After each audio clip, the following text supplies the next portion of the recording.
आज Doubtnut app download करें। Doubtnut पर अपने सभी गणित, रसायन विज्ञान, भौतिक विज्ञान और जीव विज्ञान के डाउट्स का करो सफाया। बस प्रश्न की फोटो खींचो, एक ही प्रश्न को क्रॉप करो और तुरंत वीडियो सोल्यूशन पाओ। अभी डाउनलोड करें। हेलो दोस्तों, क्वेश्चन दे रखा है कि उत्क्रमणी एवं अनुत्क्रमणी क्रियाओं की क्या करनी है, परिभाषा लिखनी है, ठीक है, तथा इनका एक एक उदाहरण लिखना है। तो इसके बारे में समझते हैं। देखिए दोस्तों, उत्क्रमणी क्या होता है और अनुत्क्रमणी क्या होता है। पहले हम समझते हैं उत्क्रमणी, ठीक है। उत्क्रमणीय, देखिए उत्क्रमणीय प्रक्रम क्या होता है। उत्क्रमणीय प्रक्रम वह प्रक्रम होता है कि जब हम क्या करते हैं कि इस प्रक्रम को विपरीत क्रम में अगर संपन्न किया जाए तो वह क्या होता है, विपरीत क्रम में संपन्न कराने पर वो सभी अवस्थाओं से होकर गुजरती हैं जिनसे वह प्रारंभ में गुजरी थी। तो इनको हम लिखेंगे, फिर और अच्छे से इसको हम समझते हैं। पहले हम लिखते हैं इनको कि उत्क्रमणीय प्रक्रम वह प्रक्रम होता है, ठीक है, जो विपरीत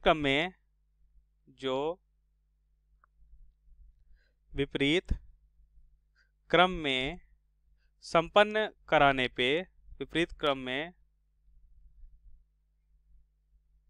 संपन्न कराने पर क्या होता है, उसी अवस्था से होके गुजरता है, कराने पर उसी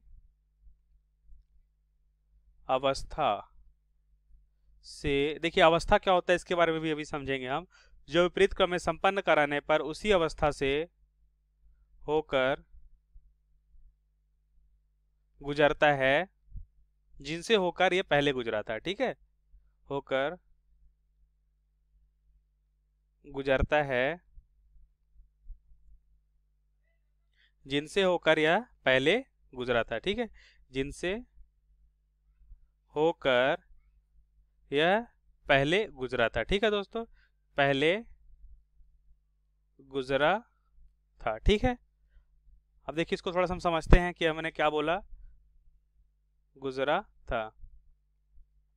तो देखिए यहां से अगर हम देखें कि यह हमारा क्या हो जाएगा, देखिए अगर हम देखें कि हमने एक ग्राफ बनाया, ठीक है, P और V के बीच में, ठीक है, हम क्या देखते हैं, मानते हैं कि कोई भी प्रक्रम ले रहे हैं जो पहले इस बिंदु पे था, बिंदु A पे था, इसका दाब P1 और आयतन V1 होता है, ठीक है, बिंदु A पे, और यह कुछ इस प्रक्रम को अनुसरण करते हुए बिंदु B पे आता है, ठीक है, बिंदु B पे आता है। यहाँ पे क्या प्राप्त होता है, हमें P2 और V2 प्राप्त होता है, यह हमें V2 और दाब P2 प्राप्त हो रहा है, ठीक है। अब क्या होता है जब यह प्रक्रम विपरीत क्रम में होता है, क्या होता है जब विपरीत क्रम में होता है तो यह इसी लाइन पे क्या होता है, इसी लाइन से होते हुए बिंदु ए पे पहुंच जाता है, मतलब इसी अवस्था से होकर गुजरता है। अब अवस्था क्या होती है इसके बारे में बात कर लेते हैं। देखिए अवस्था क्या होती है, ताप, दाब, आयतन, सब क्या होती है, अवस्था होती है। तो मतलब अगर हम कोई भी एक बिंदु इसके इस लाइन के कोई भी अगर हम बिंदु बात करें, कोई भी बिंदु लें, ठीक है, अगर हम इस बिंदु की बात कर रहे हैं तो यहाँ पे अगर दाब क्या रहा होगा, मान लेते हैं दाब, ये पॉइंट सी है, बिंदु सी है, तो इसे दाब पीसी रहा होगा, आयतन VC रहा होगा, ताप क्या रहा होगा, TC, ठीक है। तो मतलब जाते समय जो हमें दाब, ताप और आयतन प्राप्त हो रहा है वह लौटते समय भी उस बिंदु पे उतना ही दाब, ताप और आयतन प्राप्त होता है, ठीक है। तो ऐसे प्रक्रम को हम क्या बोलते हैं, उत्क्रमणीय प्रक्रम बोलते हैं, ठीक है दोस्तों। तो ये हम आई थिंक अच्छे से क्लियर हो गया होगा। उदाहरण की बात कर लेते हैं। इसका उदाहरण क्या है, उदाहरण की अगर हम बात करें तो इसका उदाहरण देखने, बहुत अच्छा सा उदाहरण देखते हैं इसका। यदि हम क्या करते हैं, बर्फ को उष्मा दें, ठीक है, क्या करें दोस्तों, बर्फ को उष्मा दें तो किस में बदल जाता है, पानी में बदल जाता है, ठीक है दोस्तों।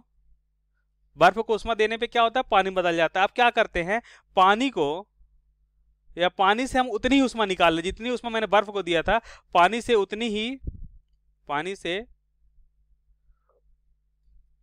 ही उष्मा क्या करें दोस्तों, हम निकाल लें, उतनी ही उष्मा निकाल लें तो क्या हो जाता है, ये किस में बदल जाता है, बर्फ में बदल जाता है, ठीक है।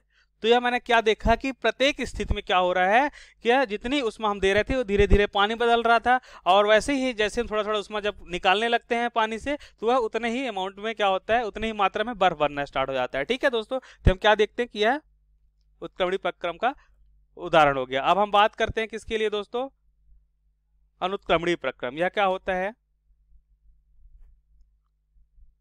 अनुत्क्रमणीय प्रक्रम, ठीक है दोस्तों। अनुत्क्रमणीय प्रक्रम।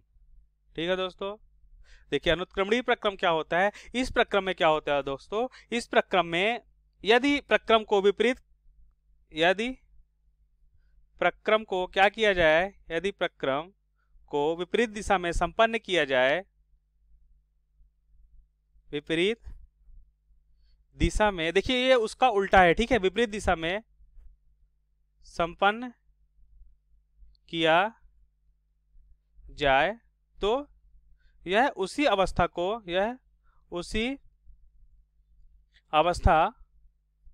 से होकर नहीं गुजरता है। ठीक है दोस्तों, जिनसे होकर यह पहले गुजरा था। ठीक है, तो यह उसी अवस्था से होकर नहीं गुजरता है। ठीक है, जिनसे होकर यह पहले गुजरा था। ठीक है, तो इसको देखिए हम कुछ ग्राफ से पहले समझ लेते हैं। ठीक है, तो यह हमने एक ग्राफ देखा, यह ग्राफ हम किसके बीच बना रहे हैं, दाब और आयतन के बीच बना रहे हैं। मानते हैं दाब P y अक्ष पे और x अक्ष पे हम क्या ले रहे हैं, आयतन ले रहे हैं। ठीक है दोस्तों, अब हम क्या करते हैं, अब हम देखते हैं कि माना कि कोई प्रक्रम बिंदु A पे जो भी ताप और दाब था हमारा P1 और V1 है ना, और कुछ इस तरह से प्रक्रम हमें प्राप्त होता है। ठीक है, अब बिंदु B पे पहुंचता है जो हमें नया ताप और दाब प्राप्त होता है। ठीक है, कुछ इस दिशा में। जब विपरीत क्रम में कराते हैं तो वह उसी अवस्था से ना होकर किसी दूसरी अवस्था से होकर गुजरता है। ठीक है, कुछ इस प्रक्रम से होकर गुजर गया। ठीक है, बिंदु B से A की ओर जब चला तो कुछ दूसरा प्रक्रम इसने क्या किया, दूसरे प्रक्रम से संपन्न हुआ। ठीक है, तो हम क्या देख रहे हैं कि उसी अवस्था से होकर गुजर ही नहीं रहा है। ठीक है, तो यह किसका उदाहरण होता है दोस्तों, अनुत्क्रमणीय प्रक्रम का उदाहरण होता है। ठीक है, अनुत्क्रमणीय प्रक्रम का होता है। ठीक है, अब हम बात करते हैं इसके उदाहरण की।